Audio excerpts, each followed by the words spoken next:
Hi, do this collagen sheet mask work? ఇవన్నీ work చేస్తాయా అన్న డౌట్ మీకు ఉందా? చూద్దాం రండి. Hi, this is doctor Smriti from zinc clinics. మన స్కిన్ మీద ఏదైనా అప్లై చేయాలని, సోక్ చేయాలని ఉంటే ఇట్స్ నాట్ దాట్ ఈజీ అండి. Because skin is known as a protective barrier which is covering our whole body.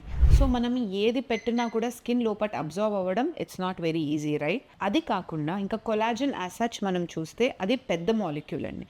అంత పెద్ద మాలిక్యూల్ స్కిన్ లోపల జస్ట్ ఒక షీట్ మాస్క్ లాగా పెడితే పెనెట్రేట్ అయ్యి కొలాజన్ ఫామ్ అవ్వడం అయినా, కొలాజన్ ప్రొడక్షన్ని పెంచడం అయినా అలాంటివేవి అవ్వవు.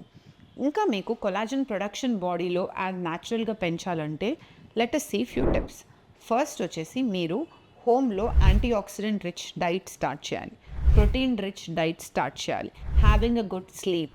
ఇవి మీరు లైఫ్ స్టైల్ చేంజెస్ చేసినప్పుడు న్యాచురల్గా కొలాజన్ అన్నది బూస్ట్ అవుతుంది. ట్రీట్మెంట్ లెవెల్లో మనము ఎలాంటి ట్రీట్మెంట్స్ చేసుకున్నప్పుడు మనకి కొలాజన్ ప్రొడక్షన్ అవుతుందో చూద్దాం. There are certain treatments like radio frequency treatments, and there is MNRF treatment, and there are fractional lasers. With these treatments మనకు collagen production అన్నది బాడీలో ఓవరాల్గా బూస్ట్ అవుతుంది. So please don't get masked by the collagen sheets.